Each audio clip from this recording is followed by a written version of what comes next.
pops on, singing to that highway song. Got a little naive smile, the kind that drives you out. Nothing like playing with fire, it brings boy to life. Beat you with a fuse you light, you're good, dynamite.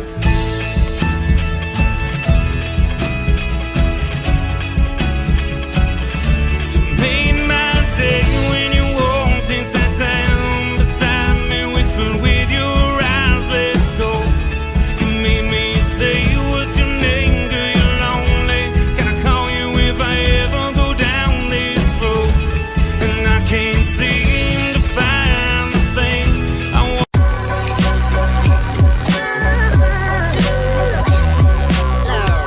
The following is a presentation of the Belly Up Sports Media Network.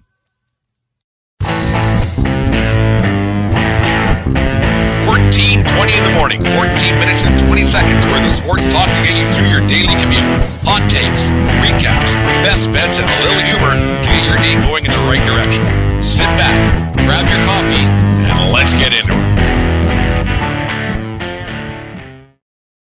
14:20 in the morning. Thank you for making us a part of your morning each and every day here at 1420 World Headquarters. Today's show is brought to you by SeatGeek.com, the SeatGeek app. Use promo code 1420pod at SeatGeek.com today. And remember, we are part of the Belly Up Media Network. Be sure to go to BellyUpSports.com for all your sports articles and podcasts, including the No Credentials Required podcast that is hosted by today's guest at 14:20 in the morning, Ryan McCarthy. Ryan, how are you doing today, my friend?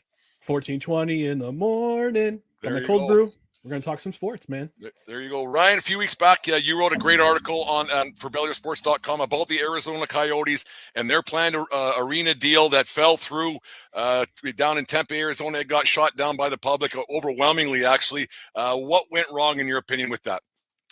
I'm not really sure, to be honest with you. I think the residents of Tempe and the entire area, they're sick and tired of the drama between the National Hockey League and their locale. From what I understand, and I may be wrong about this, the entire arena structure, the entire project was to be privately funded. It wasn't supposed to be publicly funded. It's supposed to be privately funded. Yet the entire thing got shut down by 12 points. So I think the vote was 56-44. Wound up being. So I'm at a loss. I mean, because the Coyotes have been in the area for almost 30 years. My goodness, it's almost been 30 years. I feel incredibly old. But this has just been a chase for Gary Bettman to make hockey work in the Phoenix and the Arizona area. I mean, they rebranded the team in 2012 to make it more inclusive to the entire state rather than the Phoenix area. And it's just been a nightmare for the last decade. And how they're going to try to keep the Coyotes in that area is going to have to take a miracle to keep them in there.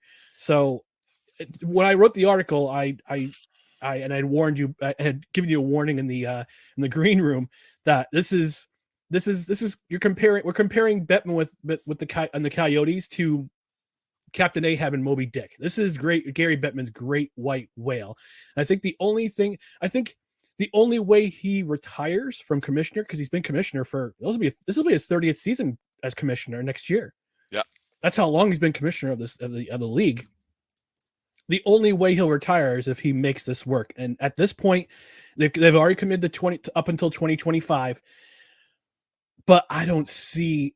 I think the Phoenix Coyotes the Arizona Coyotes are. I think they're going to be relocating somewhere in the next couple of seasons. Where they'll relocate to, I'm not sure, but we'll find out eventually. We got a lot of people we got a lot of cities with a lot of deep pockets, and some cities want hockey more than Arizona wants it.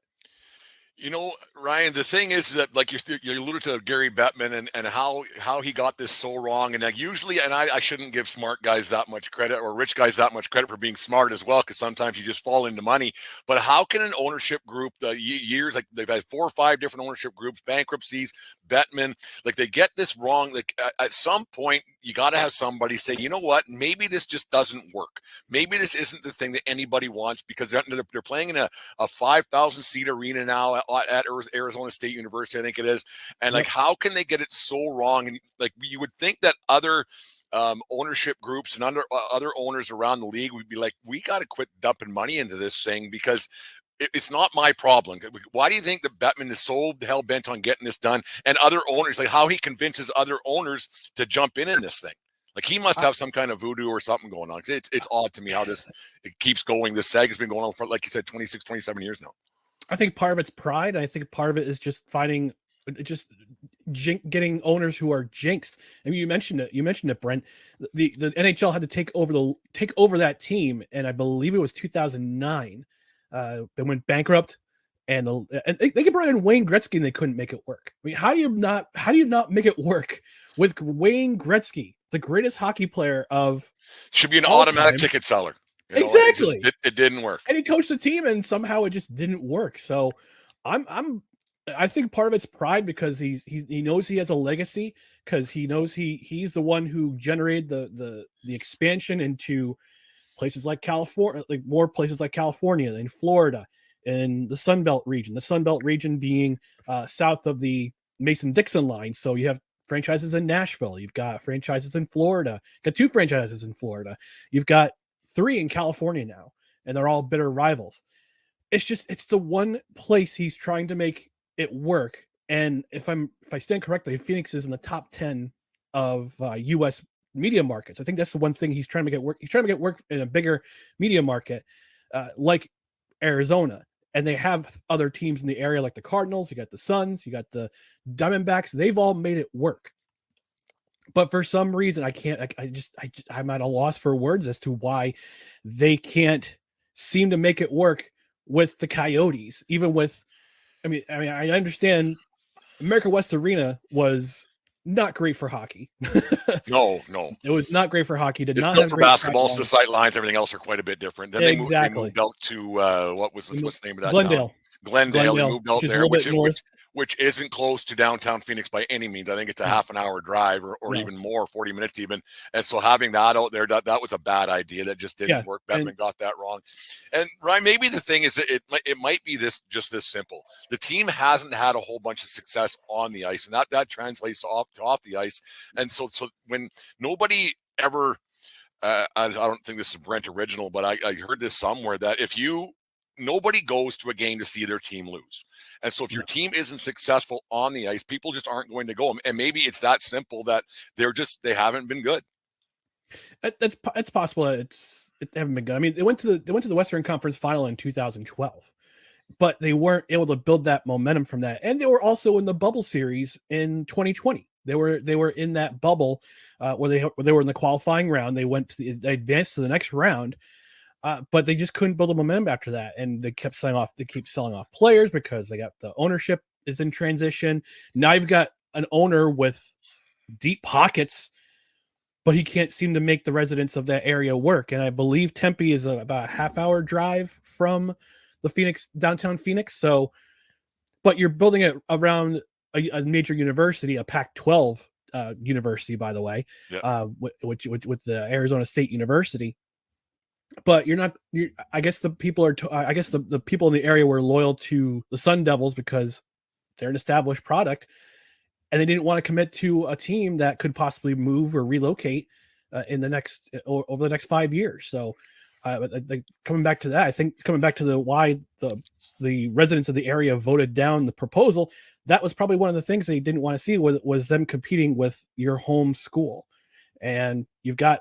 And they generate a lot of money too with Arizona State because they're in the Power 12, they're in a Power 5 conference. So more people are more loyal to Arizona State University rather than the Arizona Coyotes.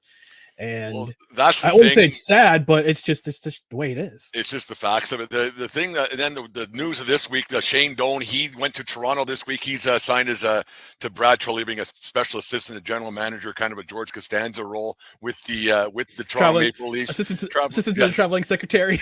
Whatever it is with Doan. But Doan's been around the Phoenix Coyotes, Arizona Coyotes now since they moved back in '96 from the Winnipeg Jets. Doan, is this a bit of foreshadowing that maybe Doan knows something that the rest of us don't. And maybe this is like, I think they're leaving, because otherwise, why would he take a job that he's been with the franchise for so long? Maybe this is kind of don't know something that we don't.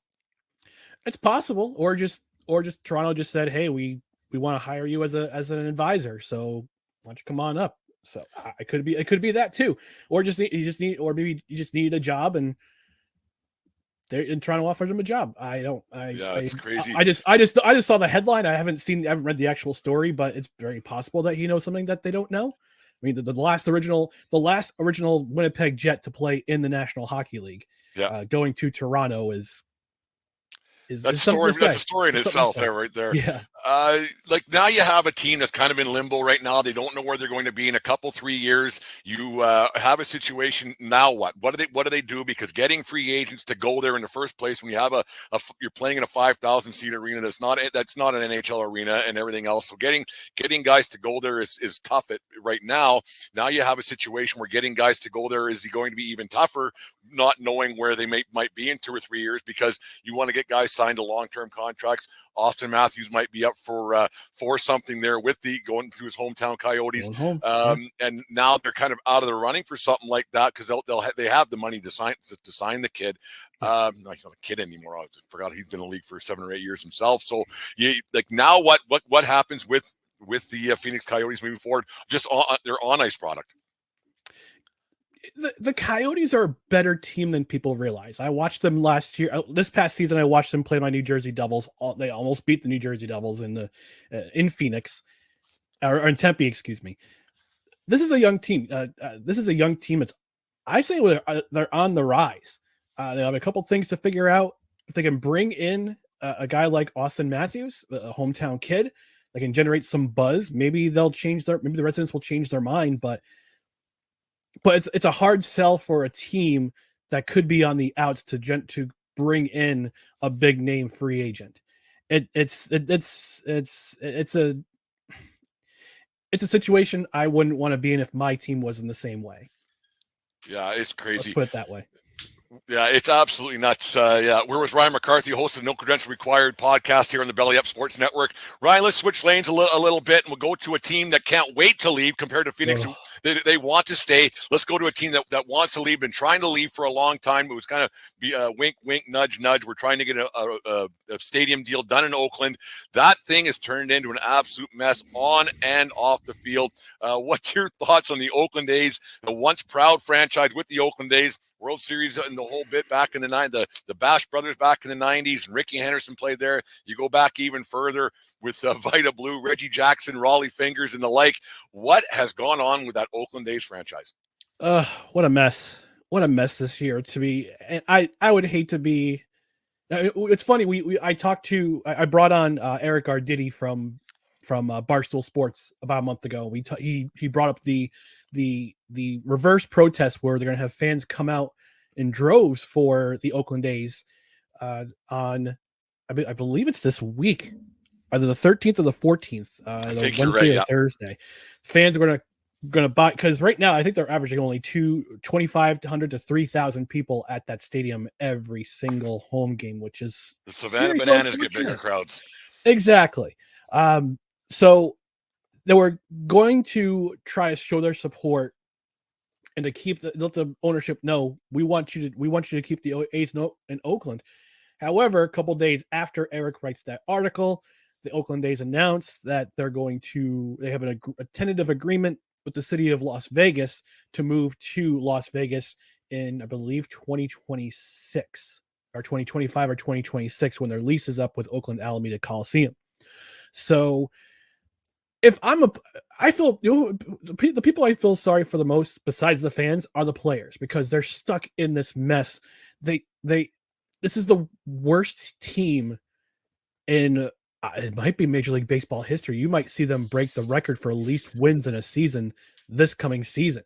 Yeah, they're on pace, I think, for 127 losses, and that's what's winning their last 3 games. They're 5-5 in their last 10. So just imagine what that record would be if they didn't win 3 in a row somehow. Yeah, I mean, and this is not a franchise. This is a franchise that's not a stranger to relocation. I mean, they started in Philadelphia, relocated to Kansas City, then moved to Oakland in the 60s, had that dynasty in the early 70s, came back in the 80s, had the Bash brothers with Canseco and McGuire, went to a couple World Series, won a World Series in 89 with that sweep of the Giants. And they were starting to build something in the 2000s with the Moneyball aspect with Billy Beane as their GM, and they were a playoff team in 2021. Don't forget, this was a playoff team in 2021. So this was a team that was starting to build momentum, and all of a sudden, this season for whatever reason, the bottom has dropped, and they play in what's arguably the worst stadium between Oakland Alameda Coliseum and the Trop, the two worst stadiums as voted by players in the major leagues. And of course, we had that possum story, the story of the possum falling out of the was in the ceiling press of box, the press box or whatever it was. Yeah. Oh my goodness! It just added on to the rolling momentum of the snowball of crap that this team has gone through this season. So I feel terrible for both the players and the fans because they're in a helpless situation. And now I think the city of Las Vegas turned down the initial proposal for a ballpark in their area. So if I saw that correctly. Yeah, that's the thing. The Vegas deal I'd read this morning. I read it a little bit about a while ago, but then this morning it went to a vote, and the people had the Vegas or the Oakland group hasn't really proposed anything that's going to include a lot of more public money than was supposed to be used. And the people of Vegas are like, that's not how this works in Las Vegas. Rich people pay for their own stuff, and you make money off of that. That's not how we do things here in Las Vegas. So the Oakland A's, as of right now, might not have anywhere to play as soon as maybe next season because of just the way everything's kind of going on. Because if they're not getting fans now, wait till they find out that they're moving, but have nowhere to go. It could be an absolute mess in moving forward. Ryan, you wonder how it gets, once again, how it gets to this situation, how Rob Manfred and the rest of the owners allow an ownership group in Oakland to get away with this, because considering the money that other teams give with revenue sharing and with the TV deals and the streaming services and everything else that goes on, you wonder how other teams don't go, hey man, you got to put some money back into this thing because we're spending a bunch of money, we're giving you money, and you're not even trying to put a competitive team on board, and you don't even care if people show up because you're getting all this money. You wonder why Rob Manfred has let this go on for so long. Rob Manfred, I used to have on my old show Around for the Weekend. I used to have every so often a commissioner power ranking where I'd rank the major commissioners in sports, and Rob Manfred was always on the bottom. He's been an awful commissioner. Between 2020 almost not being played to a possible lockout in 2021, and now this situation with the Oakland A's. I mean, John Fisher, the primary owner of the Oakland A's, his net worth. Guess what his net worth is, Brent? I couldn't tell you, but it's got a few more zeros behind than mine does, I think. It has a lot more zeros in his account than mine. $2.2 billion his net worth is. Unbelievable. And between all the television deals, and I say this for any league, I say this for the NFL, I say this for the NBA, I say this for the NHL. If you want to work with a municipality to get a stadium built in there, whether it be in your current stadium or another location, the league should pony up at least half the money. At least half, if not 3/4, because you look at how much money these leagues make every single year with ticket sales and concession sales, t-shirts, tickets, television deals, streaming deals. Well, that's a very good solution to all these problems, Ryan, because you look at the NFL, they don't need one person to go to those games with the money that they make off every network. We're talking $1 billion a year deals that are getting done. So why the public has to pay for all this stuff is a mystery to me, and why they insist on the public funding for this to happen, because the public has to pay for once the stadium's up. The public is getting taxed on the tickets. They're getting taxed taxed on the beer sales. They're getting on and on and on and on. So it's the public that pays for all this, and the owners just sit there getting rich. And this guy, like you said, if he's worth $2 billion, it's a lot of zeros on the end of her. That's a bad look for a guy wanting a new stadium. And then another thing is, like, how can he guarantee you anybody's going to show up to a team that's going to win or lose 127 games this year? Yes, they'll probably get more free agents to go to a place like Vegas with the state of the art complex and building, but there's still a team that lost 127 games. Like, you don't improve overnight. So how you're going like the luster will wear off in a place like Las Vegas, because if you ain't winning, people aren't going. They'll find out that there's lots to do in Las Vegas. There's lots to do. And for a team to, you'll get some out of town people wanting to go to a game. That's why it's worked so well with the Vegas Golden Knights. They have a great fan base there, but that you get and a great arena too. A great arena is a beautiful arena. And you get people coming in from, say, Edmonton for a game on a Saturday night to a weekend away. You'll get that with hockey. I don't know if you'll get that with baseball. I don't think the team travels that well to go into Vegas for a weekend. That's my own personal opinion. But and speaking of, we go back to the stadium deals, but the Buffalo Bills, or I call them the Orchard Park Williamses, just broke ground for a new stadium that will be $1.54 billion. $850 million of it is being ponied up by the state of New York residents. So, and I'm one of those residents. So, it's I mean, $850 million for a stadium that's not even going to be in downtown Buffalo. Yeah, we got that problem here, Ryan, as well. Like, I'm in southern Alberta, about an hour and a half to south of Calgary, and the Flames are getting a new arena deal. It's going to be publicly funded. And the guy that I normally, like I do a 1420 podcast with Dave, me and him had a good conversation about that. Is that why am I paying for an arena in Calgary when I'm not a Flames fan? I don't go to concerts in Calgary rarely, maybe once every 3-4 years. Why is my tax dollars going to something that I'm not going to use? I understand that it brings a few jobs here and there, and it's good for the community, but it's not my community. And I have a hard time public funds going to these things where the owners get rich, because these guys who own that Calgary Flames team, they got a lot of zeros behind their names too, right? So I have a real hard time with publicly funded money going to these owners who they're the only ones who make the money off of these things. It doesn't really help out. It doesn't really help out the public, I don't think. Exactly. If my company wants to build a building in my area, they put up the money. Not the residents of New York of my area. The company does. Why can't these leagues do the same thing? 100%. I totally agree with you. It's quite insane, and I will disclose this. I used to be on the flip side of it, where I was like, oh yeah, public money. Go ahead, build a stadium with our money. And now I'm against it. I'm like, oh, you pay for it. You want a new stadium? You pay for it. Well, because they always say, like, well, the jobs it creates. Well, those jobs were in the old building too. The jobs it creates are part-time that might be 3 hours a night, like in baseball, 81 times a year. That's not a job. Like these guys, I mean, people do make a living on that, so I shouldn't say it's not a job, but it's not something that a career per se, right? You got a bunch of kids that might be paying their way through college. They'll spend money around the area, but around the area with the shops and the restaurants. Like, okay, great, but why I have to pay for it? They were going to spend that money because people are going to be spending that money on their entertainment money or their eating out money. They're going to spend that money in a different location because they want to go out to eat anyways. So it's basically a cop out to me that how much business it actually brings to the area, because does it really? Because that business would be had anywhere. Like, it's just like you still only have X amount of dollars to spend a year at a restaurant, whatever it might be. So it doesn't really change but that much. No. Like, if you really want to get deep into it, I don't know. It's just an odd thing to me, the way that all turns out. But we could talk about that for months and months. We won't figure it out. I don't think anyone's gonna take our word for it. But anyways, we'll be circling the wagons. 100%. Ready to do some extra innings? We'll get you out of here. Woo! Let's go. Who's your favorite Yankee, past or present? Yogi Berra. There we go. Most memorable sports moment you saw live?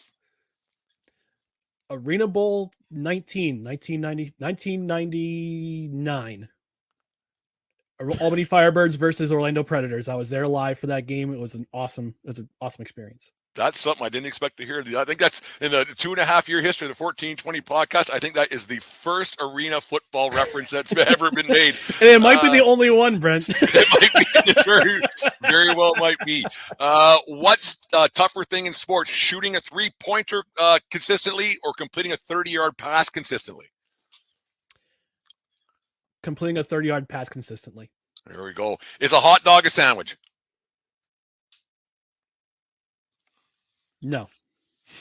Everybody's getting that one wrong lately. I don't know what's going on there. Did you get a hit in your last at-bat in either high school or Little League? It's been so long. The last time I did Little League, actually, it was T-ball. I'm going to say yes. I know I didn't, and then I got, for my very last at bat, I actually got put on the bench because I went 0 for 3 that game. And coach says, "Yeah, you're not allowed to swing a bat." And with my last at bat in high school, I got put on the bench. Ryan, thanks very much for doing this. Let us know all about No Credentials Required. Yeah, No Credentials Required. We're live on Mondays for now. During the summer, we're going to be live on Mondays at 8 p.m. Eastern on our YouTube channel. You can also catch the podcast a little bit while after. This week, I'm going to have good old Brent. There we go. I'm going to be coming on the No Credentials Required on Monday night. Should be a lot of fun. Working on any other articles? You can do some great stuff there for BellyUp.com. Oh, thank you. Sports.com.